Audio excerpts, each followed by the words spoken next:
ప్రత్యేక హోదా ఇది ముగిసిన అధ్యాయం. అటు బీజేపీ ఇటు టీడీపీ కూడా ఇదే చెప్తున్నాయి. హోదా కోసం ఏపీలో పెద్ద పెద్ద ఆందోళనలే నడిచాయి. కానీ హోదా లేదని తేల్చేసింది కేంద్రం. ఇప్పుడు కొత్తగా స్వామీజీలు హోదా ఉద్యమంలోకి వచ్చారు. వాళ్ళు అడుగుతుంది ఏపీకి ప్రత్యేక హోదా కాదు, హిందూ దేవాలయాలకు ప్రత్యేక హోదా కావాలంటున్నారు మఠాధిపతులు.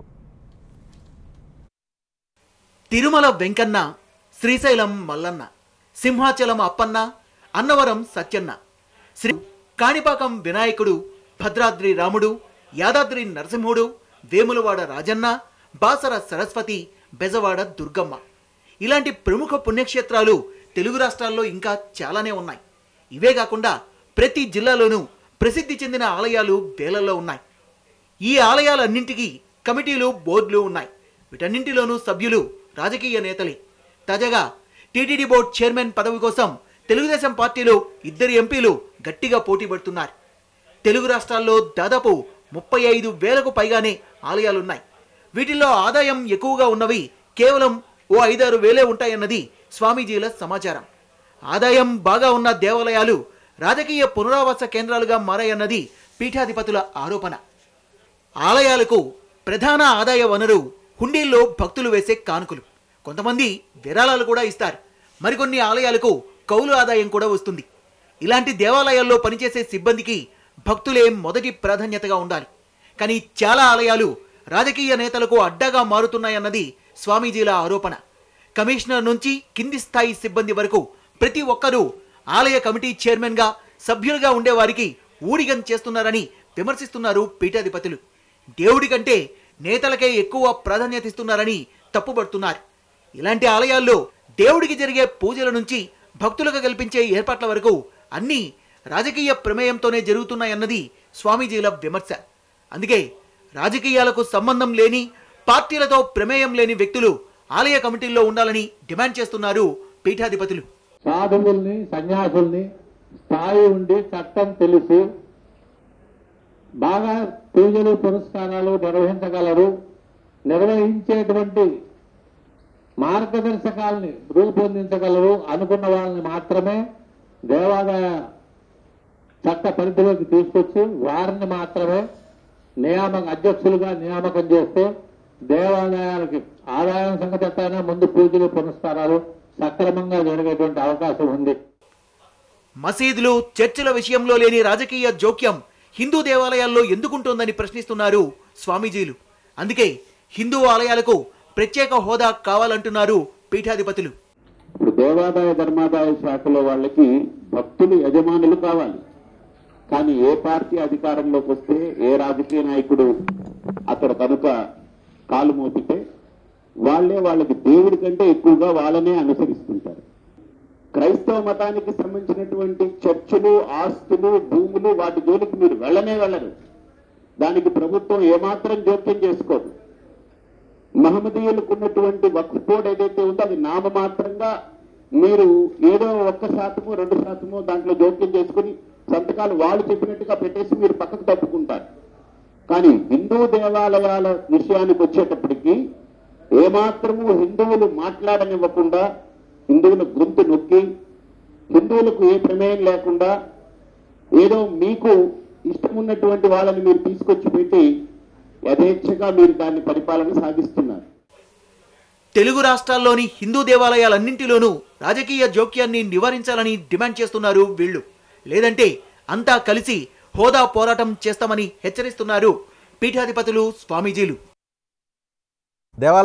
దేవాలయాలపై రాజకీయ నాయకుల పెత్తనం ఉండకూడదు, కేవలం మఠాధిపతులు, పీఠాధిపతులు, స్వామీజీల పెత్తనం మాత్రమే కావాలనే డిమాండ్ వస్తుంది. ఈ అంశం మీద మనతో చర్చలో పాల్గొనడానికి శ్రీపీఠం అధిపతి పరిపూర్ణానంద, ఓవి రమణ, ఎక్స్-టీడీపీ బోర్డు సభ్యులు, అదేవిధంగా Rayapati Sambasivarao, Guntur Telugu Desam party, Narasaraopet Telugu Desam party MP, Ramakotaiah BJP నేత మనతో లైవ్లో అందుబాటులో ఉన్నారు. మొదటగా పరిపూర్ణానంద గారు, మీతో ప్రారంభిస్తాను. మీరే ఇష్యూని రైజ్ చేస్తూ ఉన్నారు.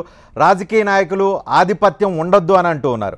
ఎందుకు రాజకీయ నాయకుల ఆధిపత్యం వద్దనుకుంటున్నారు? రాజకీయ నాయకుల ఆధిపత్యం లేకుండా రాష్ట్రంలో కానీ దేశంలో కానీ ఆలయాలు సక్రమంగా పనిచేసే పరిస్థితి ఉంటుందా? రాజకీయ నాయకుల ఆధిపత్యం ఎందుకు ఉండాలో ఒకసారి నాకు వివరించాలి. అంటే ఎందుకు ఉండొద్దనేది నేను తప్పకుండా చెప్తాను. వాళ్ళ యొక్క ఆధిపత్యం అనేటువంటి పదం ఏదైతే వాడుతున్నామో అది ఎందుకు ఉండాలి? రాజకీయ నాయకులు పాలసీలు తయారు చేస్తారు, రాజకీయ నాయకులు ఫండ్లు ఎలా ఎలకేట్ చేస్తారు, రాజకీయ నాయకులు అడ్మినిస్ట్రేషన్ చేస్తారు. రాజకీయ నాయకులు లేకుండా రాష్ట్రంలో దేశంలో ఏం జరగదు. ఈవెన్ స్వామీజీలు, మీలాంటి స్వామీజీలు కావచ్చు, అనేక మంది దేశంలో ఉన్న స్వామీజీలు కావచ్చు, రాజకీయ నాయకుల చుట్టూ తిరుగుతూ ఉంటారు, రాజకీయ నాయకులను పిలుస్తూ ఉంటారు, వాళ్ళతో ఫోటోలు దిగుతూ ఉంటారు, వాళ్ళ ప్రాపకం కోసం వెళ్తూ ఉంటారు. అటువంటిప్పుడు దేవాలయాల ఆధిపత్యానికి వచ్చే సందర్భంలో వాళ్ళు ఎందుకు వద్దనుకుంటున్నారు, రాజకీయం వద్దెందుకు వద్దనుకుంటున్నారు? ఇప్పుడు రాజకీయ నాయకుల చుట్టూ స్వామీజీలు తిరుగుతారా, స్వామీజీల చుట్టూ రాజకీయ నాయకులే వస్తారనేటువంటిది మీ ఛానళ్ళు, అన్ని ఛానళ్ళు, పత్రికలు అన్నీ బయటికి పెడుతున్నాయి, అది ఇబ్బంది ఏం లేదు. కాకపోతే నేను చెప్పేది ఏంటంటే, మీరన్నట్టు రాజకీయ నాయకులు చట్టాలు చేస్తారు, వాళ్ళు నిర్వహణ బాధ్యత తీసుకుంటారు, కాబట్టి వాళ్ళ ఆధిపత్యం మంచిదని అనడం చాలా అద్భుతమైనటువంటి అంశం. అలాంటి రాజకీయ నాయకులు మసీదుల మీద, వక్ఫ్ బోర్డుల మీద, చర్చిల మీద, చర్చిలకు సంబంధించిన ఆస్తుల మీద, క్రైస్తవ మతాల మీద ఎందుకు ఆధిపత్యం చలాయించరు? అది నాకు చెప్పండి. రైట్, అదే ఆ క్వశ్చన్కి ఓవి రమణ గారు మీరు ఏమైనా సమాధానం చెప్తారా? మీరు టీటీడీ బోర్డు మెంబర్గా ఉన్నారు, ఒక రాజకీయ నాయకుడిగా బోర్డులో మెంబర్గా మీరు కొంతకాలం పాటు పనిచేశారు.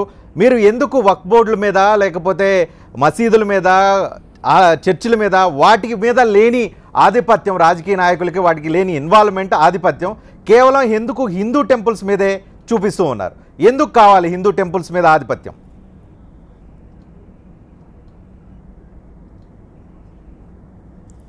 రమణ గారు వినిపిస్తుందా?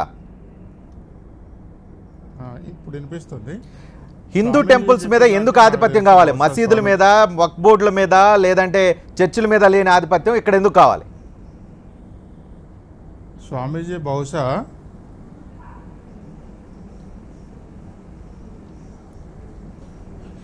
హలో వినిపిస్తుందా రమణ గారు? హలో వినిపిస్తుంది, మీరు మాట్లాడేది వినిపిస్తుంది. రైట్, క్యారియన్. హలో హలో క్యారియన్, మీ ఆర్గ్యుమెంట్ చెప్పండి. ఎందుకు రాజకీయ నాయకులకు ఆధిపత్యం కావాలనుకుంటున్నారు? ఇతర మతాలకు సంబంధించిన వాటి మీద లేని ఆధిపత్యం ఇక్కడ హిందూ దేవాలయాల మీద ఎందుకు కావాలి? స్వామీజీకి బహుశా రాజకీయకు సంబంధించి, ఇక్కడ పాలక మండలికి సంబంధించిన, ఆలయాలకు సంబంధించిన పాలక మండలి పైన పూర్తి అవగాహన ఉండట్లేదు. That's number 1. ఏ రాజకీయ పార్టీ అధికారంలో ఉంటుందో సహజంగా ఆ రాజకీయ పార్టీ ఒక పాలక మండలిని ఏ దేవాలయాన్ని ఏర్పాటు చేస్తుంది. అందులో రాజకీయ నాయకులే కాదు, స్వామి తెలుసుకోవాల్సిన విషయం ఏంటంటే అందులో కమిషనర్ ఆఫ్ ఎండోమెంట్స్ ఉంటాడు, ప్రిన్సిపల్ సెక్రటరీ రెవెన్యూ ఉంటాడు, ఆలయానికి సంబంధించిన ఎగ్జిక్యూటివ్ ఆఫీసర్ ఉంటాడు, వాళ్ళందరూ కూడా ఐఏఎస్ ఆఫీసర్లే. అంటే రాజకీయ నాయకులు బహుశా ఆయన దృష్టిలో అక్కడో ఇక్కడో ఒకరో ఇద్దరో తప్పు చేస్తే మరి అందులో ఉన్న పాలక మండలి సభ్యులుగా ఉన్న ఐఏఎస్ ఆఫీసర్లు కూడా తప్పులు చేస్తున్నట్టేనా? రెండో విషయము, వారు వక్ఫ్ బోర్డు గురించి, క్రిస్టియానిటీ గురించి మాట్లాడారు. ఈ దేశంలో కొన్ని వేల మంది మఠాధిపతులు, పీఠాధిపతులు, స్వామీజీలు ఉన్నారు.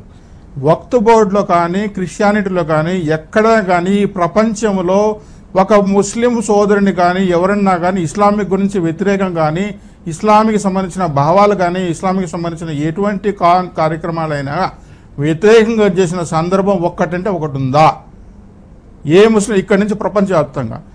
అలాగే ప్రతి ఇస్లామిక్ మత గురువులంతా కూడా వెళ్ళి గ్రామానికి వెళ్ళి వాళ్ళ ఇస్లామిక్ మతాన్ని గురించి ప్రచారం చేసుకోవడంలో అప్పుడు ఇప్పుడు జరుగుతున్నది ఆ తంతు.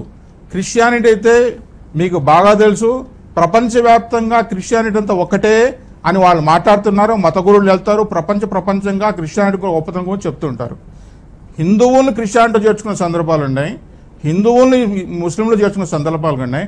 ఒక్క మఠాధిపతి కానీ, ఒక పీఠాధిపతి కానీ, ఒక స్వామీజీ కానీ, ఒక గురూజీ కానీ ఎంతమంది ముస్లింస్ హిందువులు చేర్చుకున్నారు, ఎంతమంది క్రిస్టియన్స్ హిందువులు చేర్చారు? వీళ్ళెందుకు ధర్మప్రచారానికి వెళ్ళటం లేదు? వీళ్ళు స్వామీజీలకు వీళ్ళ సెన్సేషన్ కోసమో, వీళ్ళు ఏదో మాట్లాడి టీవీలో కనిపించడం కోసమో వీళ్ళు ఏం చేస్తారంటే గుళ్ళపైన కామెంట్ చేయటం. ఇటీవల కాలంలో నేను ఒక లైవ్లో చూశాను, ఒక మఠాధిపతి పీఠాధిపతి సాక్షాత్ వెంకటేశ్వర స్వామి గుడిని గురించి కామెంట్ చేశాడు. అక్కడ లిక్కర్ అమ్ముతారు, అక్కడ సిగరెట్లు అమ్ముతారని. ఒక మఠాధిపతిగా ఉండి ధర్మ ప్రచారాన్ని పరిషత్తుని ఎత్తిని తీసుకొని ప్రచారం చేసిన వ్యక్తులు ఇలాంటి ప్రచారాలు చేస్తే హిందూ మనోభావాలు ఎలా దెబ్బతింటాయి? హిందువులకు సంబంధించి మతానికి మనం ఒక పట్టం కట్టుకున్నప్పుడు, మతానికి గురించి మన పేటెంట్గా ఉందని మనం మాట్లాడుతున్నప్పుడు మన మతానికి గురించి మనం మాట్లాడతాం గురించి మనం ఈ రోజు పోల్ చేస్తున్నాం. పరిపూర్ణానంద్ గారు కన్విన్స్ అడిగిన ప్రతి ప్రశ్నకి సమాధానం. ఒక్క నిమిషం నేను మాట్లాడతాను రజనీ గారు. రైట్, రమణ గారు ఒక్క నిమిషం నేను చెప్తాను. ఇవాళ వక్ఫ్ బోర్డు గురించి మాట్లాడుతున్నారు. వక్ఫ్ బోర్డు గురించి మాట్లాడితే వక్ఫ్ బోర్డు గురించి క్రిస్టియానిటీ గురించి మాట్లాడటానికి వాళ్ళకి ఎందుకంటే వ్యతిరేకత లేదు. ఇక్కడ వ్యతిరేకత వచ్చిందో హిందూ ధర్మ ప్రచారానికి సంబంధించిన స్వామీజీలే. ఎంతమంది స్వామీజీలు ఉన్నారు? మన తిరుమలలో ఇటీవల కాలంలో మఠాధిపతులు పీఠాధిపతులు పెద్ద సమావేశం జరిగింది. ఆ సమావేశం కంటెంట్ కూర్చున్న స్వామి కూడా తెలుసు. మరి వాటిని ఎందుకు తీసుకోలేకపోయారు ప్రజల్లోకి? ఇవన్నీ కూడా గురించి మాట్లాడితే మనం ఎందుకంటే మన ధర్మాన్ని గురించి మన హిందుత్వాన్ని గురించి బయట తెలిసినట్టు అవుతుంది కాబట్టి చూసి చూసినట్టు ఇప్పుడు వీళ్ళే తీసుకొచ్చి మీ పాయింట్ చెప్పేశారు పరిపూర్ణానంద్ గారు. మొట్టమొదటి వారు 4 అంశాలు లేవనెత్తారు. మొట్టమొదట పాలక మండలిలో ఐఏఎస్లు ఉంటారు, ఐపీఎస్లు ఉంటారు అని అన్నారు. పాలక మండలిలో ఐఏఎస్లు ఐపీఎస్లు ఎవరు లేరండి. ఆయన ముందు తెలుసుకోవాల్సిన విషయం, ఈఓలు ఎవరు పాలక మండలిలో ఉండరు. పాలక మండలిని నియమించేది రాజకీయ వ్యవస్థ. ఐఏఎస్ అనేటువంటి వ్యక్తి ఈఓగా ఉంటే ఆయనకి పాలక మండలికి సంబంధం లేదు. ఆయన అధికార యంత్రాంగానికి ప్రతినిధి. పాలక మండలిలో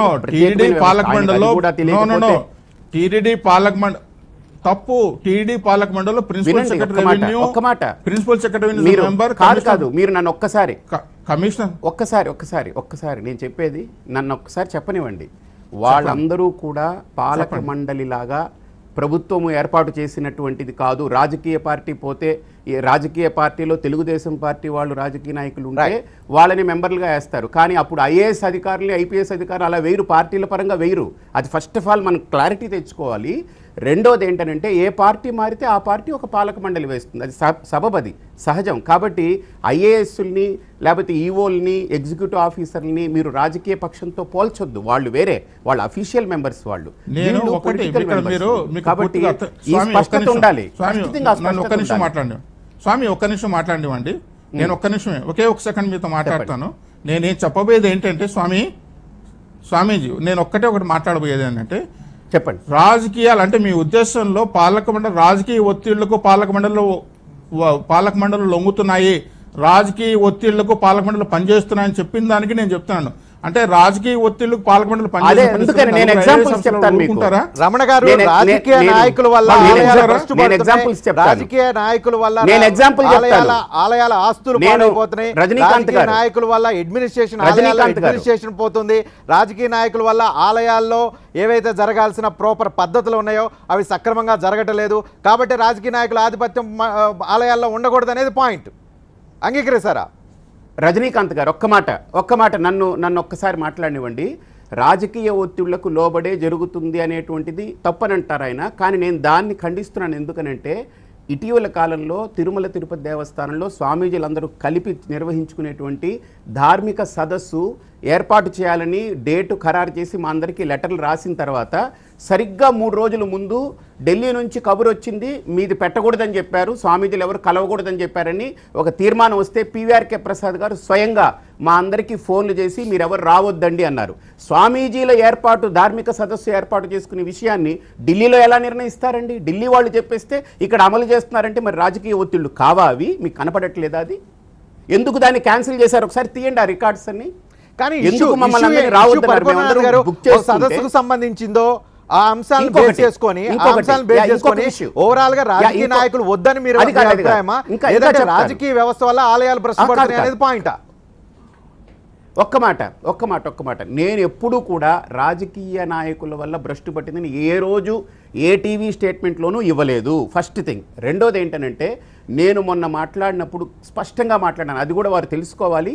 ఏం చెప్పాననేటువంటిది చెప్తాను. దానికంటే వారు అడిగిన ఇంకా 2 ప్రశ్నలకి సమాధానం చెప్తాను. ముస్లిం మతాల్లో కానీ క్రైస్తవ మతాల్లో కానీ విభేదాలు లేవంటున్నారు. మీరు ఒక్కసారి తెరిస్తే పుస్తకం చరిత్ర తెరిస్తే క్రైస్తవ మతంలో 450 తెగలు ఉన్నాయి. జస్ట్ లైక్ హైందవంలో ఎలాగైతే 5-6 తెగలు ఉన్నాయో జస్ట్ 6 విభాగాలు మాత్రమే ఉన్నాయి, షణ్మతాలు అంటారు. క్రైస్తవంలో 450 తెగలు ఉన్నాయి. మీరు ఒకసారి తెరిచి చూడండి. మహమ్మదీయ మతంలో ఎన్నో తెగలు ఉన్నాయి. ఒకరంటే ఒకరికి పడదు. ఇప్పుడు కొట్టుకు వస్తున్నారు అక్కడ. ఐసిస్ అని పాకిస్తాన్ లో నేను చెప్తున్నాను. అంటే అవేవి లేవు అలా వారు అనడం కాదు. వారు అనడం ఏంటంటే ఈ మతాల్లో ఏమీ లేవు, చాలా మంచివి, ఓన్లీ హిందూ మతంలోనే ఇవన్నీ ఉన్నాయి. అది పొరపాటు. హిందూ మతంలో ఏమీ లేవు.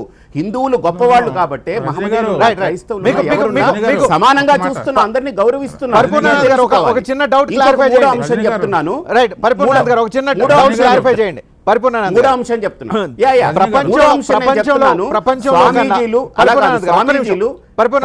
వారన్నమాట ఒక్కటి రజనీకాంత్ గారు ఒక్క మాట. వారన్నట్టు మహమ్మదీయులు హిందువుల్ని మారుస్తున్నారు, క్రైస్తవులు హిందువుల్ని మారుస్తున్నారు. స్వామీజీలు అయి ఉండి మహమ్మదీయుల్ని క్రైస్తవుల్ని మార్చారని అడుగుతున్నారు. మేము మార్చము, మాకు మత మార్పిళ్ళు విరోధము, వాళ్ళని మేము మార్చడం మాకు ఇష్టం ఉండదు, మమ్మల్ని వాళ్ళు మార్చినా మేము ఒప్పుకోము. Right. పరిపూర్ణానంద గారు, ఒక చిన్న లాజిక్ సమాధానం చెప్పండి. అందరినీ మార్చడం కోసం కాదది. హైందవ ధర్మం ప్రపంచంలో కల్లా అత్యంత పురాతనమైన ధర్మం హైందవ ధర్మం. కేవలం భారతదేశానికి మాత్రమే పరిమితం అయిపోయింది. అతి పురాతనమైనది హైందవ ధర్మం. అతి కొత్తదైన ధర్మం బౌద్ధ ధర్మం. కానీ ప్రపంచవ్యాప్తంగా అది వెళ్ళింది. అంటే హైందవ ధర్మంలో ఇలాంటి లొసుగులు కానీ, హైందవ ధర్మంలో ఉన్న పోట్ల వల్ల కానీ, హైందవ ధర్మంలో ఉన్న తప్పుల వల్ల కానీ, హైందవ ధర్మంలో ఉన్న ఆధిపత్య పోరాటం వల్ల కానీ, వీటి వల్ల కదా ప్రపంచవ్యాప్తంగా ఎందుకు విస్తరించలేదు? మీరు అన్నట్లుగా అన్ని గొప్పగా ఉంటాయి. కాదండి బౌద్ధాన్ని ముఖ్యమంత్రి గారు ఎత్తుకుంటారు, బౌద్ధాన్ని ప్రధానమంత్రి గారు ఎత్తుకుంటారు, బౌద్ధాన్ని వినండి కాదు అలా కాదు. బౌద్ధము ప్రచారం పొందింది, హిందూ ధర్మం ఎప్పుడు ప్రచారాలకు వెళ్ళలేదు, ఆర్భాటాలకు వెళ్ళలేదు. మేము ఏ మతమైనా సరే ప్రచారం చేసుకుంటుంది, విస్తృతి పొందుతుంది. అలాగనే భారతదేశంలోనే హిందూ ధర్మం ఉందని అంటున్నారు. నేను అదే మాట్లాడుతున్నాను. ఈ హిందూ ధర్మాన్ని భారతదేశంలో కూడా ఉంచే ప్రయత్నం చేయకపోతే ఎక్కడికి వెళ్ళి మేము బతకాలి చెప్పండి? ఆధిపత్య పోరాటం వాస్తవం కాదా? పరిపూర్ణానంద గారు,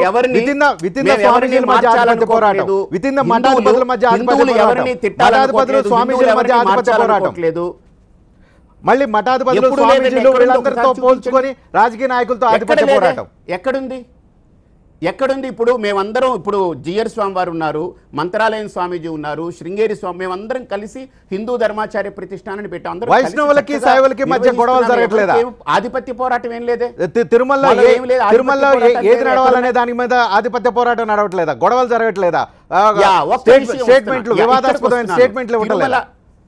మీరంతా గొడవ చేస్తారు, రాజకీయ నాయకుల మీద ఎందుకు ఆరోపణలు చేస్తున్నారు? రజనీకాంత్ గారు ఒక్క మాట, రాజకీయ నాయకులు అనే మాట నేను ఎప్పుడు వాడలేదు. నేను ఏమంటున్నానంటే తిరుమల వ్యవస్థ జరిగినప్పుడు కానీ, ఏ దేవాలయాల వ్యవస్థల్లో కానీ భక్తులు కానుకలు చెల్లిస్తున్నారు. కాబట్టి భక్తుల తరపు నుంచి మనం నియమించుకునేదానికి ఒక నిష్పక్షపాతమైన, పారదర్శకమైన, స్వయం ప్రతిపత్తి కలిగి ఉన్నటువంటి ఒక కౌన్సిల్ని ఎందుకు ప్రభుత్వం ఆమోదించదు? ఒక ధార్మిక మండలి ఒకటి ఏర్పాటు చేసి వీళ్ళందరూ గౌరవిస్తారు కదా, పీఠాధిపతులు మఠాధిపతులు అని గౌరవిస్తారు కదా, వాళ్ళని వేయమనట్లే. అట్లీస్ట్ ఒక ధార్మిక కౌన్సిల్ చక్కగా మీకు ఎవరు గౌరవం ఉన్నారో, మాకెవరు గౌరవం ఉన్నారో మాట్లాడుకుని నిష్పక్షపాతంగా అధికార యంత్రాంగం ఉంటుంది.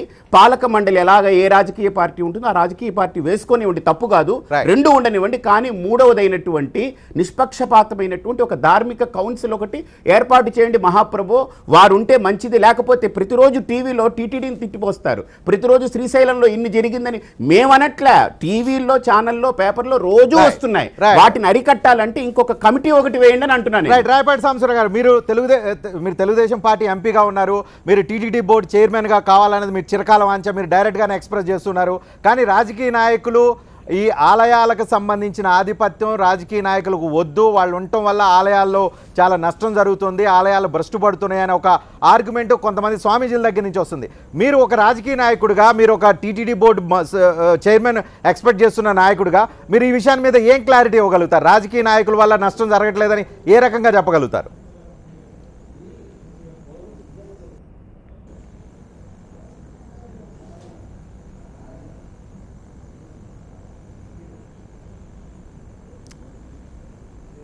ఓకే, రాయపాటి సాంబశివరావు టెలిఫోన్ లైన్లో ప్రాబ్లం ఉంది, మళ్ళీ ఒకసారి కాంటాక్ట్ చేద్దాం. రజనీకాంత్ గారు ఒక్క మాట, గతంలో చైర్మన్లుగా చేసినటువంటి వాళ్ళల్లో కొంతమందిని మనం తీసుకుంటే వాళ్ళు ఉన్నప్పుడు 20 సంవత్సరాలకి ఆ వస్త్రం అమ్మేసుకున్నారు, 20 సంవత్సరాలకి ఉదయం పూట సేవలు అమ్మేసుకున్నారు అని మొత్తం అన్ని ఛానల్లో వచ్చాయి. ప్రత్యేకించి TV9లో కూడా కథనాలు వచ్చాయి, అన్ని ప్రముఖ ఛానల్లో వచ్చాయి. అలాగనే ఇంకొక చైర్మన్ గారు వచ్చినప్పుడు వాళ్ళ బంధువర్గాలంతా కూడా ఇచ్చేసేస్తున్నారని అక్కడ ఈఓకి చైర్మన్ గారికి మధ్య పెద్ద ఘర్షణలు జరిగాయి. పేర్లు అక్కర్లేదు, అన్ని ఛానల్లో బయటకు వచ్చాయి. నేను అనేది పాలక మండలి ఉండాలి, రాజకీయ పక్షం మేము వద్దనట్లేదు, ఉండండి, అధికార యంత్రాంగం ఉండండి, మంచిదే. కానీ స్వయం ప్రతిపత్తి కలిగి ఉన్నటువంటి ఒక హిందూ ధార్మిక్ కౌన్సిల్ ఎందుకు పెట్టట్లేదు మీరు? అంటే దేశవ్యాప్తంగా అన్ని ఆలయాలకి లేకపోతే దేశవ్యాప్తంగా ప్రతి రాష్ట్రంలో ధార్మిక కౌన్సిల్ ఉండాలంటారు?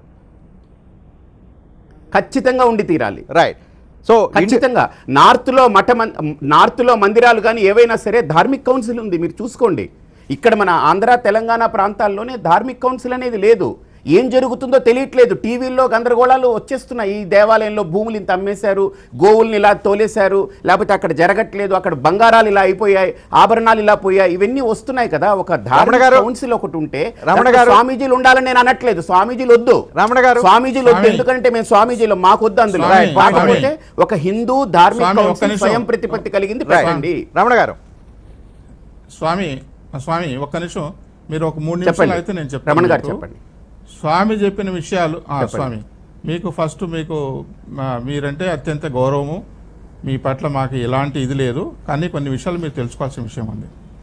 తిరుమల తిరుపతి దేవస్థానం ధార్మిక మండలి లేదు అన్నారు. ధార్మిక మండలి ఉంది, ఎప్పటి నుంచో ధార్మిక మండలి, ఈ వాటి కూడా PVRK ప్రసాద్ ధార్మిక మండలి కావాలి. నెంబర్ 1. నెంబర్ 2 మీరు చెప్పిన పాయింట్కి చెప్తున్నాను. మీరు ఇంతకుముందు నేను అడిగిన పాయింట్కి మీరు సూటిగా సమాధానం చెప్పలేదు. నేను ఏం మాట్లాడానంటే వక్తుపోడు గురించి, ఇస్లామ్స్ గురించి, ముస్లిమ్స్ గురించి మాట్లాడే ముందు మీరు తెలుసుకోవాల్సిన విషయం, ఏ ముస్లిము ఆ ముస్లిం గురించి వాళ్ళ మతాన్ని గురించి కించపరచడం లేదు, ఏ క్రిస్టియను వాళ్ళ మతాన్ని గురించి కించపరచడం లేదు. మీరు పేటెంట్ రైట్గా హిందూ ధర్మాన్ని నెత్తి వేసుకుంటారని మీరు రకరకాల స్వాములు మీరు తీసుకున్న తర్వాత మీరు ఒక దేవస్థానం గురించి మాట్లాడటమో, ఒక దేవస్థానం గురించి సెన్సేషన్ చేయడం కోసం మాట్లాడటమో, టీవీలో మాట్లాడటము, ఇది ఎంతవరకు న్యాయము? ఒకరు సాయిబాబా స్వామిని గురించి మాట్లాడతారు, స్వామిని గురించి మాట్లాడతారు, ఇంకొకరు ఒక రకమైన స్వామిని గురించి మాట్లాడతారు. అవన్నీ ఎవరు మాట్లాడబోతున్నారు? రాజకీయ నాయకులు మాట్లాడలేదే, స్వాములు మాట్లాడుతున్నారు. మీరు చెప్పిన పాయింట్ చెప్పాలి కదా, దీనికి మీరు చెప్పిన పాయింట్ అంతా నేను చెప్పాలి కదా. ఇవన్నీ కూడా ఎవరు మాట్లాడుతున్నారు? రాజకీయ నాయకులు మాట్లాడుతున్నారు. మీరు అన్నారు ఇంకో పాయింట్ అన్నారు, రాజకీయ నాయకులు బోర్డులో ఉన్నంత మాత్రాన వాళ్ళ టికెట్లు, అభిషేకం టికెట్లు ఎన్ని అమ్ముకుంటున్నారు అని అంటే, ఎవరో ఒకరో ఇద్దరు అక్కడో ఎక్కడో ఏ పాలక మండలిలో జరిగినంత మాత్రాన మరి మఠాధిపతులపైన, పీఠాధిపతులపైన, స్వామీజీలపైన ఎన్నో ఆరోపణలు వచ్చాయి. మరి వాటికే సమాధానం రెండు మూడు స్మాల్ ఎగ్జాంపుల్ చెప్తాను రమణ గారు. మీరున్న తిరుపతిలోనే హదిరాం మఠం ఉంది. హదిరాం మఠం ఆస్తులకు సంబంధించి, హదిరాం భూములకు సంబంధించి అవి అన్యాక్రాంతం అవుతున్న తీరు, వాటిని అమ్మకాలు జరుగుతున్న తీరు చూస్తే ఇప్పటి వరకు వాటికి మఠానికి సంబంధించిన వాళ్ళు ఎవరు లెక్కలు చెప్పలేని వాతావరణం కనిపిస్తుంది. ప్రభుత్వం దానికి ఒక అకౌంటబిలిటీ క్రియేట్ చేయలేని పరిస్థితి కనిపిస్తుంది.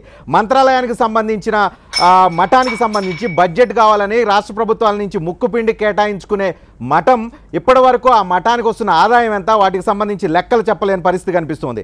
ఉరవకొండలో గవి అనే మఠం, దానికి సంబంధించి ఇప్పటివరకు ఎన్ని ఆస్తులు అమ్మారు, ఎన్ని ఆస్తులు ఉన్నాయని సంబంధించి ఇప్పటివరకు చెప్పలేదు. అక్కడ ఎవరో రాజకీయ నాయకులు లేరు, అక్కడంతా మఠాధిపతులు, పీఠాధిపతులు ఉన్నారు. వాళ్ళు అమ్ముకుంటున్న వాళ్ళు, ఆస్తులు అమ్ముకుంటున్న వాళ్ళు, కైంకర్యం చేస్తున్న వాళ్ళు, వీళ్ళు ఇవన్నీ చేస్తున్నప్పుడు వాళ్ళ మీద లేని తప్పు రాజకీయ నాయకుల మీద ఎందుకు పెడుతున్నారు పరిపూర్ణానంద గారు? ఒక్క నిమిషం రజనీకాంత్ గారు, వారు అడిగిన దానికి 3టికి సమాధానం చెప్తాను. ఫస్ట్ పాయింట్ ఏంటంటే, వారు నా పట్ల చూపించిన గౌరవ ప్రపత్తులు నేను కూడా అంగీకరిస్తున్నాను. ఒకటేంటనంటే, ఏ స్వామీజీ పనిగట్టుకుని ఒక దేవాలయాన్ని విమర్శిస్తే ఆయన స్వామీజీయే కాదు. మేము దేవాలయాలను ఎప్పుడు ఏ స్వామీజీలు విమర్శించరు. దేవాలయాల్లో జరిగేటువంటివి టీవీల్లో బయటకు వచ్చినప్పుడు, ఇలా జరిగాయన్నప్పుడు వాళ్ళు స్పందించి ఇలా జరగకూడదు, ఇలా జరగడం తప్పు అనేటువంటిది స్పందిస్తారే తప్ప పనిగట్టుకుని అక్కడ ఏం జరగనప్పుడు అంతా బాగున్నప్పుడు మాట్లాడారంటే అదేదో వాళ్ళ వ్యక్తిగతమైన అజెండా ఉంటుంది. ఇప్పుడు మన హిందూ ధర్మం ఉంది. హిందూ ధర్మంలో రకరకాల దేవుళ్ళు ఉన్నారు. ఒక్కొక్కరు ఒక సాంప్రదాయం ఉంటుంది, ఒక దేవుడు ఒక స్వామిని, సిద్ధి సాయిబాబా స్వామి గురించి 3 రోజుల పాటు డిబేట్ పెట్టి, సిద్ధి సాయిబాబా దేవుడే కాదు, ఆయన పూజించడమే వేస్ట్, ఆయన ఒక అది ఇదని మాట్లాడినప్పుడు ఆయన పూజించే వాళ్ళు కొన్ని కోట్ల మంది ఉంటారు, వాళ్ళ మనోభావాలు దెబ్బతింటాయని మాత్రం ఆలోచించారా? మనతో Rayapati Sambasivarao, Telugu Desam party MP, TTD board chairman పదవి ఎక్స్పెక్ట్ చేస్తున్న రాయపాటి సాంబశివరావు ప్రస్తుతం మనతో లైవ్లో అందుబాటులో ఉన్నారు. సాంబశివరావు గారు, ఒక పక్కనేమో రాజకీయ నాయకుల వల్ల ఆలయాలు నాశనం అయిపోతున్నాయి అని అంటున్నారు. మీలాంటి నాయకులేమో నాకు టీటీడీ పదవి కావాలని ఆశ పెట్టుకొని కూర్చుంటున్నారు, డిమాండ్ చేస్తున్నారు, అడుగుతున్నారు. రాజకీయ నాయకులు వద్దు బాబు అంటే ఎందుకు మీరు రాజకీయ నాయకులు ఆలయాలకు సంబంధించిన పదవులు కావాలని ఎక్స్పెక్ట్ చేస్తున్నారు? అవన్నీ తప్పండి. ఎందుకంటే మేము దేవుని సేవ చేయడానికి వచ్చాం తప్పితే అక్కడేదో రాజకీయ లబ్ధి పొందాలని మేము రాలేదండి. మేము అడగట్లేదు. గతంలో కూడా చైర్మన్స్ కానివ్వండి, ఎవరైనా సరే అండి, రాజకీయ లబ్ధి కోసం కాదు, పదవి కోసం కాదు, దేవునికి సేవ చేయాలి. నేను ఎన్నో దేవాలయ సేవ చేశాను, ఎన్నో దేవాలయం, శ్రీశైలం కానివ్వండి, మరి ఇక్కడ వేవులవాడ కానివ్వండి, అదేవిధంగా మరి స్వామివారికి దాదాపుగా అన్నదానానికి ఇచ్చాం 10 కోట్ల పైన. ఇవన్నీ కూడా చాలా డొనేషన్స్ ఇచ్చామండి. మీరు ఎట్లా అంటారు? ఎట్లా? మేము దేవుని సేవ చేయటానికి వచ్చాము తప్పితే దేవుని దగ్గర మేము సేవ చేసి భగవంతుడిని మరి అందరికీ అనుకూలంగా చేయాలంటే మేము చేస్తాం. కానీ రాజకీయ నాయకులు దేవుడి సేవ పేరుతో వచ్చి వాళ్ళు కావాల్సినవి అన్నీ చేసేసుకుంటారు, వాళ్ళు కావాల్సిన వాళ్ళందరికీ దర్శనాలు చేస్తుంటారు, వాళ్ళు కావాల్సిన విధంగా టెంపుల్స్లో ఆధిపత్యాన్ని ప్రదర్శిస్తూ ఉంటారు. కొంతమంది తిరుమల తిరుపతి దేవస్థానంలో గతంలో సభ్యులుగా చైర్మన్లుగా అయిన వాళ్ళు వస్త్ర సేవలు వీటన్నిటిని ముందస్తుగానే కొనుక్కున్నారు, లేకపోతే తనకు నచ్చిన వాళ్ళకి కొనిపెట్టారు, వాళ్ళకి కావాల్సిన వాళ్ళు కొండ మీద గెస్ట్ హౌస్లు కట్టుకున్నారు. ఒక ఎగ్జాంపుల్ ఇలాంటివన్నీ చెప్తున్న పరిస్థితి కనిపిస్తుంది. అటువంటప్పుడు ఇదంతా సేవ ఎలా అవుతుంది? ఇలాంటి పరిస్థితుల వల్ల కేవలం మఠాధిపతుల్ని పీఠాధిపతుల్ని మాత్రమే దేవాలయాలకు సంబంధించిన ఆధిపత్య పాత్ర పోషించేలాగా చెయ్యాలి అని అడగటంలో తప్పేం కనిపిస్తుంది? అది కాదు రజనీకాంత్ గారు, మఠాధిపతులు పీఠాధిపతులు మామూలుగా హిందూ ధర్మాన్ని ప్రచారం చేయాల్సిన బాధ్యత వాళ్ళ మీద ఉంది. హిందూ ధర్మాన్ని దేవుణ్ణి ప్రజలకి అందరికీ అందుబాటులో తీసుకువెళ్ళాల్సిన బాధ్యత ఉంది. అంతేగాని ప్రతి వ్యక్తి కూడా ఏదో దేవుడి దగ్గర వెళ్ళి అదేదో లబ్ధి పొందుతాడని కూడా పొరపాటు. అట్లాంటి వ్యక్తులు నా వరకు నేను కాదు. కానీ సిస్టమ్ గురించి చెప్పండి సార్, మీ గురించి వదిలేసి సిస్టమ్ గురించి చెప్పండి. పొలిటికల్ సిస్టంలో అటువంటి వాతావరణం ఉందా లేదా? పొలిటీషియన్లు పక్కన పెడితే ఆలయాల అభివృద్ధి జరుగుతాయా? ఆలయాల అభివృద్ధి చేయడానికి పొలిటీషియన్స్ ఉండాల్సిందేనండి. వాళ్ళ పీఠాధిపతుల వరకు వాళ్ళు లిమిటెడ్ ఏంటంటే వాళ్ళ దేవాలయ అభివృద్ధి కోసం దేవాలయం ధర్మ ప్రచారం కానివ్వండి దానికి ఉపయోగించుకోవాలి వాళ్ళని. అంతేగానండి అడ్మినిస్ట్రేషన్ వరకు ఐఏఎస్ ఆఫీసర్ కానివ్వండి కమిటీ ఉండాలండి. కానీ రాజకీయ వ్యవస్థను తీసేసి ధార్మిక మండలి పెట్టి ఆ ధార్మిక మండలి ద్వారా పీఠాధిపతులు మఠాధిపతులు స్వామీజీలు ఆల్రెడీ రజనీకాంత్ గారు ఆల్రెడీ ధార్మిక మండలి అనేది ఉంది టీటీడీ దేవస్థానంలో. వాళ్ళు చేస్తారు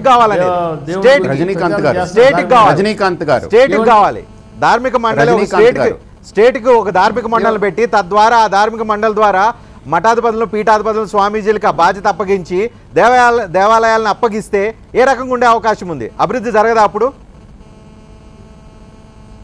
నాకు తెలిసినంత వరకు అంత నాకు అనుభవం లేదండి. కానీ నా వరకు ఏంటంటే పొలిటీషియన్స్ కూడా ఉండాలి. వారు కూడా స్వామీజీలు కూడా ఎంతవరకు అంటే దేవాలయ అభివృద్ధి కోసం దేవుని ప్రచారం కోసం వాళ్ళు ఉపయోగించుకోవాలి మనం. రైట్. మీకు ఇంతకీ టీటీడీ పదవి వస్తున్నట్టేనా? సేవ చేసుకునే అవకాశం దొరుకుతుందా? అదే స్వామివారు వెంకటేశ్వర స్వామివారు చంద్రబాబు నాయుడు చెవులో చెబితే నాకు వస్తుంది, లేకపోతే రాదు. చెప్పారా లేదా? స్వామివారికి మీకు మిమ్మల్ని కరుణించారా లేదా? స్వామివారు కరుణించలేనంత వరకు కూడా అది మరి చేస్తాడలేదు తెలియదండి. ఏదైనా సరే మరి భగవంతుడు ఆశీస్సు లేకుండా వెంకటేశ్వరం ఆశీస్సు లేకుండా ఎవరు కూడా కొండ మీదకి వెళ్ళలేరు. దేవుడిని దర్శించుకోవాలంటే ఆయన బ్లెస్సింగ్స్ ఉంటే 7 కొండలు ఎక్కగలుగుతారు. నాకు తెలిసినంత వరకు తప్పకుండా ఎవరిని పోయి అక్కడ ఎవరు తప్పు చేస్తే వాళ్ళు శిక్ష అనుభవిస్తారు. ఎవరిని ఇది వస్త్రాలు అమ్ముకున్నారని చెబుతున్నారు ఇందాక, అవన్నీ కూడా ఏంటంటే వాళ్ళు ఆ శిక్ష అనిపిస్తారండి. సాంబశివరావు గారు, మఠాధిపతులు పీఠాధిపతుల వల్ల ఆలయాలు బాగా అభివృద్ధి చెందుతాయా, లేదంటే వాళ్ళ మధ్య ఉన్న గొడవలు కూడా, లేకపోతే అది ఇంకో రకమైన డైవర్షన్లోకి వెళ్ళే అవకాశం కనిపిస్తుందా? పీఠాధిపతులు ఆబ్జెక్ట్ ఎంతవరకు అంటే వాళ్ళు దేవుని గురించి ప్రచారం చేయాలి, ధర్మం గురించి ప్రచారం చేయాలి. ధర్మ ప్రచార పరిషత్తులో వాళ్ళు ప్రచారం చేసుకొని దేవునికి అనుకూలంగా దేవుని దగ్గరికి మనందరినీ కూడా తీసుకెళ్లే విధంగా వాళ్ళు ప్రచారం చేయాలి. ఇప్పుడు వాళ్ళు ఇస్తే ఓ స్వామీజీ ఇస్తే రెండో స్వామీజీ కోపం వస్తుంది, ఆ స్వామీజీ ఇస్తే ఈ స్వామీజీ కోపం వస్తుంది. ఏ స్వామీజీ ఇస్తారు చెప్పండి? కష్టం. సో వాళ్ళు ప్రచారం ధర్మ ప్రచారం వాళ్ళు చేసుకోండి, ఆలయాలు నడిపే బాధ్యత మాదంటారు. అంతే, వాళ్ళు చేస్తున్నారు కదా. ఇప్పుడు మీ దగ్గర ఉన్నారు పరిపూర్ణ స్వామి గారు, వారు మా చక్కగా ప్రవచనం చెబుతూ ఉంటారు. వారు చక్కగా వారు ప్రచారం చేస్తున్నాడు. మా గుంటూరు వెంకటేశ్వర టెంపుల్కి వచ్చారు, మంచి భాషణ ఇచ్చారు. దాని మూలాన్ని ఎందుకంటే ప్రజలు ఎక్కువగా ఆకర్షితులవుతారు. మాకు ప్రచారం కేవలం ప్రవచనాలు చెప్పుకొని ప్రచారానికి మాత్రమే మమ్మల్ని అట్లా వదిలేస్తే అట్లా, మాకు పవర్స్ ఇవ్వండి, ఆధిపత్యం ఇవ్వండి, మమ్మల్ని నడిపించే అవకాశం ఇవ్వండి, నడిపించి చూపిస్తామని అంటూ ఉన్నారు. ఇవ్వడానికి ఏంటి ప్రభుత్వం రాజకీయ వ్యవస్థకి? రాజకీయ వ్యవస్థ అంటే అది ఇప్పుడు అది ముఖ్యమంత్రి గారు తెలుసుకోవాల్సిన విషయం, నేను చెప్పగలిగిన విషయం కాదు. వాళ్ళు నా ఉద్దేశం కనుక ఏంటంటే స్వామీజీలు మంచి పని చేస్తున్నారు, వాళ్ళలో తప్పేం లేదు. వాళ్ళు ఎంతవరకు అంటే దేవుని ప్రచారం చేయాల్సిన బాధ్యత వాళ్ళ మీద ఉంది. దైవ కార్యాలయం ఏ విధంగా స్వామీజీ సేవ చేయాలి అవన్నీ కూడా వాళ్ళు చెప్పాల్సిన బాధ్యత వాళ్ళ మీద ఉందండి. మిగతా అన్నీ కూడా అడ్మినిస్ట్రేషన్ వదిలిపెట్టాలి. స్టేట్ చీఫ్ మినిస్టర్ కానివ్వండి, స్టేట్ అడ్మినిస్ట్రేటర్ కానివ్వండి, పాలక మండలి గారి పాలక మండలి వాళ్ళు ఎవరు తప్పు చేస్తే కఠినంగా శిక్షించాలి. ఆ దేవుడే శిక్షించాడు. ఏదో ఇప్పుడు ఎవరన్నా అందులో ఉండిలో చేయబెట్టా అనుకోండి, వాడు కథం అయిపోతాడు. రైట్. ఏది సంవత్సరం లోపల వాడు చచ్చిపోతాడు. ఎందుకంటే ఎవరు కూడా దేవుడి దగ్గర ముట్టుకోకూడదు పైసలు. అదే విధంగా శ్రీశైలంలో మేము స్వామివారికి ఫస్ట్ నేను వెండితో చేయించాను 20 సంవత్సరాల క్రితం. అప్పుడు ప్రజలు ఎక్కువ మంది భక్తులు వచ్చి దాని తర్వాత మొన్న బంగారం ఒక ఇది చేయించాం. అదేవిధంగా అమ్మవారి చేయించాం, అదేవిధంగా వేవులవాడ చేయించాం, అదేవిధంగా కోటప్పకొండ చేయించాం. మరి గుంటూరు సంబంధించిన వ్యవహారం కోట్లు ఖర్చు పెట్టాను. రైట్. రామకోటయ్య గారు, బీజేపీ కేంద్రంలో అధికారంలోకి వచ్చిన దగ్గర నుంచే దేశవ్యాప్తంగా ఒక కొత్త రకాల పోకడలు ధోరణులు వస్తూ ఉన్నాయి. స్వామీజీలు మాకు ఆధిపత్యం కావాలన్నారు, స్వామీజీలు ఆలయాల మీద మాకు అవకాశం కల్పించాలి, మేమే నడుపుకుంటామని అంటున్నారు. ఈ ధోరణికి అంతటికి కారణం బీజేపీ అని ఒక పాయింట్ వస్తుంది. సమాధానం ఏం చెప్తారు? లీడర్ అంటే యాక్చువల్గా వాస్తవంగా ఏంటంటే లీడర్ అంటే ప్రజల మనసును గెలుచుకునేటువంటి వాడే లీడర్. ఇలా గెలుచుకునే క్రమంలో ఏ లీడర్ అయినా సరే ఆ ప్రజలకు సంబంధించినటువంటి మామూలు ఆర్డినరీ వ్యక్తి దగ్గర నుంచి ప్రతి ఒక్క వ్యక్తికి దేవాలయంలో కానీ ఎక్కడైనా కానీ దేవుణ్ణి చూసేటువంటి వాళ్ళు ఎవరైనా ఉన్నారంటే ఈ యొక్క నాయకులు అయితే ఉన్నారు. ఈ స్వామీజీల విషయంకి వచ్చేటప్పటికి స్వామీజీలు అనేది దిశానిర్దేశం చేసేది, హిందూ ధర్మంలో దిశానిర్దేశం చేసేది స్వామీజీలు. ఈ దిశానిర్దేశం చేసే స్వామీలు ఆదిశంకరాచార్య వారు హిందూ మతానికి దిశానిర్దేశం చేసి మనకి కాశీ నుంచి కన్యాకుమారి వరకు ఉన్నటువంటి ప్రాంతాల్లో దేవాలయాల్లో ఎంతో తీసుకొచ్చారు. బీజేపీ వచ్చిన తర్వాత బీజేపీ అధికారంలోకి వచ్చిన తర్వాత ఈ ధోరణులు ఎందుకు వస్తూ ఉన్నాయి? ఆధిపత్య పోరాటం ఎందుకు జరుగుతుంది? రాజకీయ వ్యవస్థకి మఠాధిపతులు పీఠాధిపతులు డామినేట్ చేయాలని కోరిక ఎందుకు కలుగుతుంది? మీరు చెప్తున్నట్లుగా హైందవ ధర్మం ప్రచారం చేసుకోవాల్సిన వాళ్ళు ఇప్పుడు మేమే నడుపుతామనే పరిస్థితి ఎందుకు వస్తుంది? ఇది పరిపూర్ణంగా ఒక అభియోగం మాత్రమే, కానీ దీనికి భారతీయ జనతా పార్టీకి ఎటువంటి ఇది లేదు. స్వామీజీల విషయంలోకి వచ్చేటప్పటికి మేము ఎట్టి పరిస్థితుల్లో అందరినీ గౌరవించేటువంటి పార్టీ. ఎందుకంటే ప్రజలకి గౌరవించేటువంటి వాళ్ళు స్వామీజీలు కూడా దేశంలో ఏదైతే ఆగమ శాస్త్రం కానీ విధానం కానీ ఏదైతే ఉందో మన హిందూ ధర్మానికి దిశానిర్దేశకులు స్వామీజీలు. అలాంటి స్వామీజీలను మేము గౌరవిస్తాం, దాంట్లో ఎటువంటి తప్పు లేదు. కానీ ఏంటంటే దేవాలయాల్లో ఏంటంటే లీడర్ అయినటువంటి వాడు ఎవరైతే ఉన్నారో ఈ దిశ ఇప్పుడు మనకి తిరుమల తిరుపతి దేవస్థానంలో ఒక లీడర్ కనుక వేశారంటే ప్రజల యొక్క మనసును గెలుచుకునే విధంగానే చేస్తారు తప్పితే ప్రజలకి వ్యతిరేకంగా వాళ్ళు ఉండరు. అలా వ్యతిరేకంగా చేసి ఎవరైతే తప్పులకు పాల్పడతారో శేఖర్ రెడ్డి గారి లాగా వాళ్ళందరినీ స్వామీజీయే శిక్షిస్తారు. అందుకని దీంట్లో ఎటువంటి తప్పు లేదు. స్వామీజీలకు అనుకూలంగా వెళ్ళేటువంటి పార్టీ భారతీయ జనతా పార్టీ అనే ఒక నానుడి ఉన్నా కూడా మా విధానం ఏంటంటే ప్రజలకు అనుకూలంగా వెళ్లాలనే విధానంలో ముందుకెళ్తున్నాం. ఈ దేవాలయాల్లో స్వామీజీలు దేవాలయంలో ఏదైతే పరిపూర్ణానంద స్వామీజీ చెప్పారో దాంట్లో కొంతవరకు వాస్తవం ఉన్నా కూడా ఒక లీడర్ అనేది కనుక లేకపోతే కనుక ఎవరైతే అధికారులు ఉన్నారో అధికారుల పైన కనుక ఆధిపత్యం పొలిటికల్గా కనుక లేకపోతే కనుక స్వామీజీలు ఎంతో చాలా దీంతో ఉంటారు, ఎంతో మంచి మనసుతో ఉంటారు. కానీ వాళ్ళు ఈ ఆఫీసర్స్ కానీ అడ్మినిస్ట్రేషన్ ఆపే శక్తి స్వామీజీలకు ఉండదు.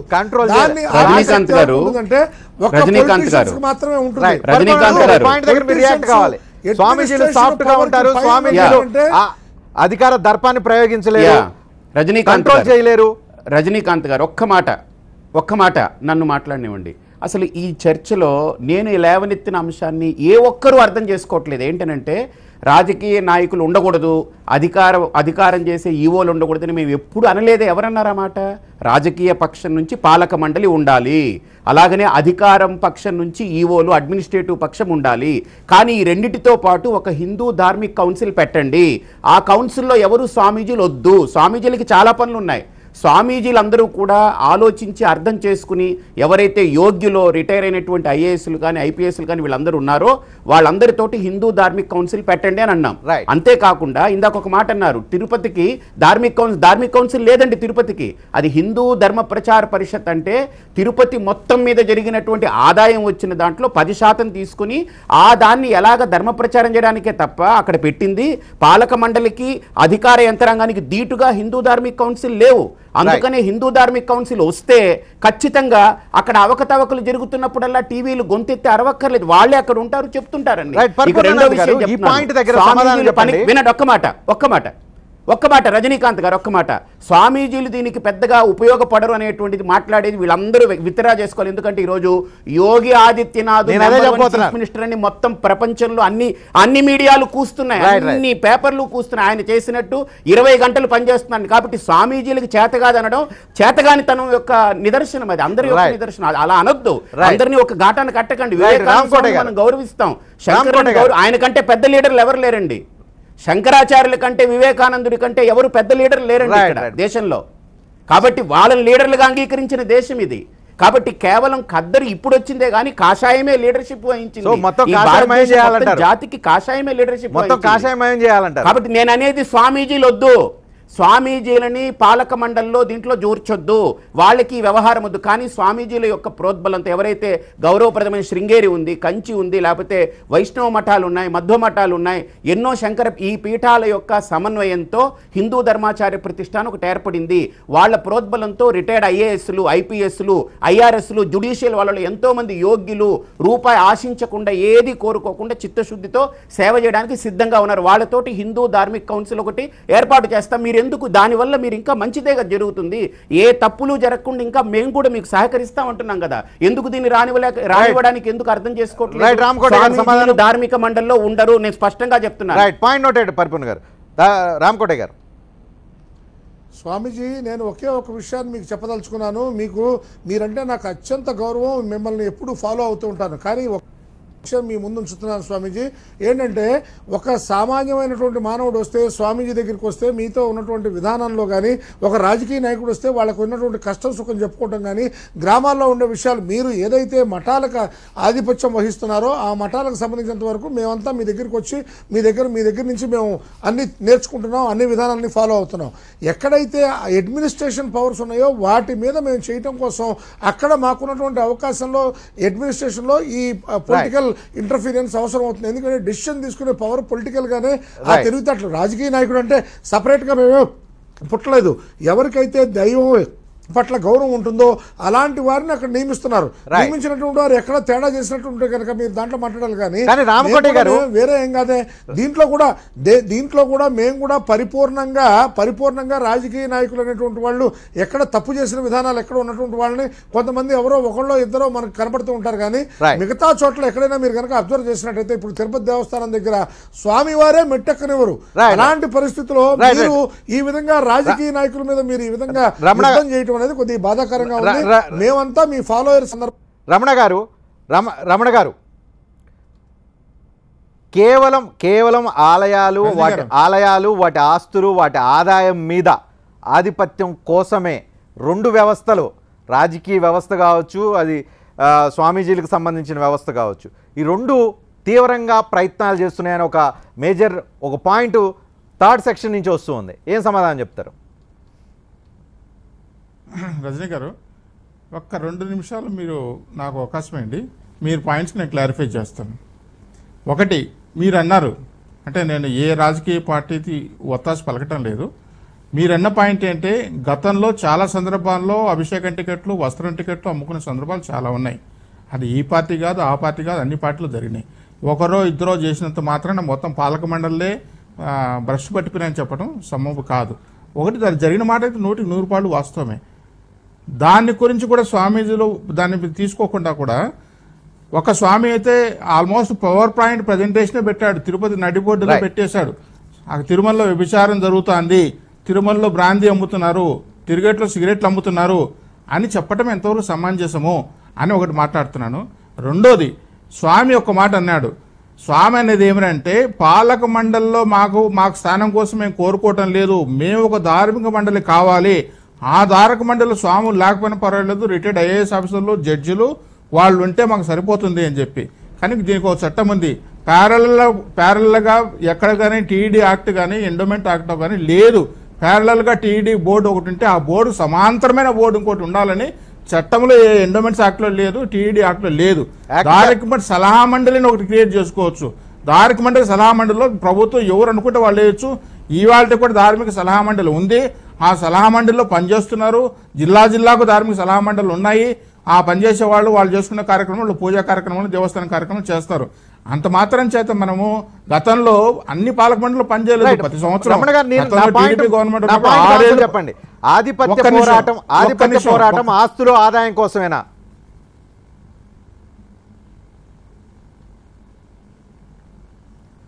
ఆస్తులు ఆదాయం కోసమే ఆధిపత్య పోరాటం నడుస్తుందా? ఇది ఆధిపత్య పోరాటం ఏ రాజకీయ నాయకుడు పాలక మండలి సభ్యుడు అయిన తర్వాత కానీ చైర్మన్ అయిన తర్వాత కానీ ఆధిపత్యం ఏముంటుంది అందులో? ఆధిపత్యం మా అయితే 4 టికెట్ తెచ్చుకోగలుగుతాడు, లేదంటే 4 అభిషేకం తెచ్చుకోగలుగుతాడు, చేతైతే అమ్ముకోగలుగుతాడు, లేకుంటే దర్శనం చేయించుకోగలుగుతాడు. అందులో ఆధిపత్యం ఏముంది? కైంకర్యాలు చేసేది ఎవరు? కైంకర్యాలు నిర్ణయించేది ఎవరు? పూజా కార్యక్రమం చేయాల్సింది ఎవరు? సాంప్రదాయాల గురించి చెప్పేది ఎవరు? ఆగమ శాస్త్రాల గురించి మాట్లాడేది ఎవరు? రాజకీయ నాయకులు మాట్లాడతారా? ఇవన్నీ మాట్లాడేది ఎవరు? స్వామీజీలు కదా. స్వామీజీలు సమావేశాలకు చెప్పడం లేదా? ఆగమ తప్పు చేస్తే స్వామీజీలు గొంతెత్తారు, కైంకర్యాలు తప్పు చేస్తే స్వామీజీలు మాట్లాడతారు. ఇంకా ప్రత్యేకంగా అవసరం లేదంటారు. ఇవన్నీ కూడా రైట్. స్వామీజీలు వాళ్ళ సలహాలు ఇవ్వడంలో ఎలాంటి తప్పు లేదు. స్వామీజీలకు ఆలయాలకు సలహాలు ఇవ్వడంలో ఎలాంటి తప్పు లేదు. నేను మళ్ళీ చెప్తున్నాను, నొక్కి ఒక్కనే చెప్తున్నాను, స్వామీజీలు సలహాలు ఇవ్వడంలో తప్పు లేదు. కానీ ఆ సలహాల మా ముసుగులో మన వ్యవస్థను మనం కించపరచుకోవద్దు, మన మతాన్ని మనం కించపరచొద్దు, మనం బజార్ను పడద్దు, మనం టీవీలోకి రావద్దు. మిగతా మతస్థులు, మిగతా కులస్తులు, మిగతా మతాలు మమ్మల్ని గురించి, మన మతాన్ని గురించి ఒక వేరే విధంగా ఆలోచించే పరిస్థితి మనం క్రియేట్ చేయొద్దు. దానికి మీరు మాంది పలకద్దు. మీరు హిందూ ధర్మాన్ని గురించి తీసుకునే వాళ్ళం కాబట్టి మేము వాళ్ళు వేడుకుంటున్నాం. రైట్. పరిపూర్ణ గారు, అదే నేను మాట. రజనీకాంత్ గారు, ఒక చిన్న విషయం పాలక మండలి, అధికార విభాగము తప్ప మూడోది ఏది వేయడానికి యాక్ట్ లేదు అనేటువంటి విషయం ఏదైతే ఈరోజు తెర మీదకి వచ్చిందో నేను అడుగుతున్నాను. పాలక మండలి వేయాలనే యాక్ట్ ఎవరు చేశారండి? గవర్నమెంట్ చేసింది. అధికారం విభాగం ఇలా ఉండాలని యాక్ట్ ఎవరు చేశారు? ప్రభుత్వం చేసింది. ప్రభుత్వం చేసిన ఆ 2 యాక్ట్లతో పాటు ఈ యాక్ట్ ఏమి తప్పేం లేదే. యాక్ట్లు ఎవరు చేస్తున్నారు? కాబట్టి ఖచ్చితంగా ఒక ధార్మిక కౌన్సిల్ వల్ల ఏ నష్టము లేదు. అందుకనే ప్రభుత్వం చేయాలి కాబట్టి మేము చేస్తున్నాం, ఒక ధార్మిక కౌన్సిల్ వేయండి. స్పష్టంగా కూడా చెప్తున్నాను. రాంబాబు గారు ఒకసారి వినండి. రాంబాబు గారు, నేను కూడా స్పష్టంగా ఒక్క నిమిషం మీరు వినండి, నా మాట వినండి. నేను చెప్పేది కూడా ఏంటంటే ఈ ధార్మిక కౌన్సిల్లో కూడా స్పష్టంగా స్వామీజీలు ఉండబోము. ఎందుకంటే మాకు చాలా పనులు ఉన్నాయి, మాకు ఇది కాదు కావాల్సింది. కాకపోతే ఆ వ్యవస్థకు ఒక కట్టుదిట్టత ఏర్పాటు చేయడం కోసం మేము ఒక ప్రపోజల్ తీసుకొస్తున్నాం. మీరు వెంటనే తోసిపుచ్చడం ఎందుకు?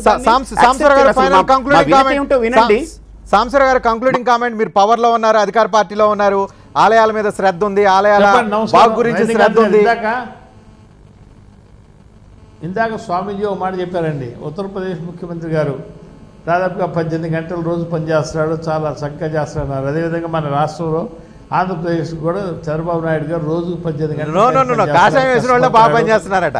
క్యాపిటల్ కన్స్ట్రక్షన్ కాషాయం వేసిన వాళ్ళు బాగా పనిచేస్తున్నారు కానీ ఇవన్నీ కూడా చేస్తారు. అంటే ఏంటండి, కాషాయం వేసిన వాళ్ళే బాగా పనిచేస్తున్నారు. మనం అట్లా లేదండి. ఇప్పుడు యూపీని తీసుకుంటే మన స్టేట్లో కూడా మన ముఖ్యమంత్రి గారు కూడా బాగా పనిచేస్తున్నాడు. మేము చెప్పుకున్నాం. ఎందుకంటే ముఖ్యమంత్రి గారు కూడా రోజు 18 గంటలు పనిచేస్తాడు, కష్టపడతాడు, రాష్ట్రం డెవలప్ చేస్తాడు. తర్వాత స్వామీజీ ఏంటంటే ఇప్పుడు ప్యారలల్గా ఇంకొకటి కనుక వచ్చేటడితే ఆ వద్దరు కొట్టుకోవడం సరిపోతుంది. కాబట్టి ఏంటంటే ఏదైనా సరే టీటీడీ బోర్డు కిందనే ఇంకోటి ధార్మిక మంటలు ఉండాలి. మంటలు ఉందా ఆల్రెడీ ఉన్నాయి. వాళ్ళకే అందులో మీరు ఐఏఎస్ వాళ్ళు అందరూ పెట్టమన్నారు. ఇప్పటికే ఐఏఎస్ వాళ్ళతోటి కొన్ని చోట్ల అందరూ అకామిడేట్ చేశారు. వాళ్ళ పార్టీలో పనిచేసే వాళ్ళు కానివ్వండి, ఎవరైనా సరే కార్యకర్తలు కూడా అవకాశం ఇవ్వాలి. అదేవిధంగా ఉన్నటువంటి పెద్ద పెద్ద పండితులు కూడా అకామిడేట్ చేయాలి. కాబట్టి మీరు ఐఏఎస్ వాళ్ళు ఏమంటారు ధర్మం కాదని నా ఉద్దేశం అండి. రైట్. మీరు ఫైనల్ కంక్లూడ్ చేస్తూ, వ్యవస్థ ప్రజెంట్ ఉన్న వ్యవస్థ బాగలేదు, వ్యవస్థలో అంటే దేవాలయ వ్యవస్థని, ఆ సిస్టమ్ని చేంజ్ చేయాలి, ప్రక్షాళన చేయాలనే దానికి మీరు ఎంతవరకు అంగీకరిస్తారు? అవసరం లేదండి, అవసరం లేదు. డెఫినెట్గా మన రాష్ట్ర ప్రభుత్వం మన రాష్ట్రంలో చక్కగా నడుస్తుందండి. అవన్నీ అవసరం లేదండి, చేస్తుంది. ఏంటంటే వారు స్వామీజీ వరకు ఎంతవరకు అంటే దేవాలయ అభివృద్ధి, దేవాలయం కోసం ఏదైనా కార్యక్రమాలు ఏం చేయాలో, ఏ విధంగా చేయాలో అవన్నీ చెప్పండి. ఆ ప్రకారం స్వామీజీ మన టెంపుల్ అథారిటీ చేస్తారు. రైట్ అండి, థ్యాంక్ యూ వెరీ మచ్. చర్చలో పాల్గొన్నందుకు. ఏదైనా ఒక తేనె తుట్టను కలిపారు, ఆ తేనె తుట్ట ఇప్పుడు రాజకీయ వ్యవస్థ కాదు, దానికి అనుకూలంగా ప్యారలల్గా ఇంకొక ధార్మిక వ్యవస్థ ఉండాలనేది. ఆ వ్యవస్థలు ప్రభుత్వాలు ఏర్పాటు చేస్తాయా, చేస్తే ఆ 2 వ్యవస్థల మధ్య క్లాష్ ఉంటుందా, ఒకవేళ క్లాష్ వీటన్నిటికీ దేవాలయాలకున్న ఆస్తులు ఆదాయాలు వీటికి సంబంధించిన వ్యవహారాలు కూడా ముందుకొచ్చే అవకాశం ఉంది. ఆల్రెడీ దేవాలయ వ్యవస్థలో ఆస్తులు అన్యాక్రాంతం అయిపోతున్న పరిస్థితి కనిపిస్తుంది, ఆదాయాలు ఎటుపోతున్నాయో తెలియని పరిస్థితి ఉంది. ఒక అకౌంటబిలిటీ లేని ఈ ప్రస్తుత సిచ్యువేషన్లో ఈ వ్యవస్థను ప్రక్షాళన చేయటానికి అయితే తీవ్ర స్థాయిలో కసరత్తు చేయాలి. దానికి ఎవరు మొదలు పెడతారు, ఎవరు గంట కొడతారు అనేది చూడాల్సి ఉంది. థ్యాంక్ యూ వెరీ మచ్ అందరూ చర్చలో పాల్గొన్నందుకు. చూస్తూనే ఉండండి TV9.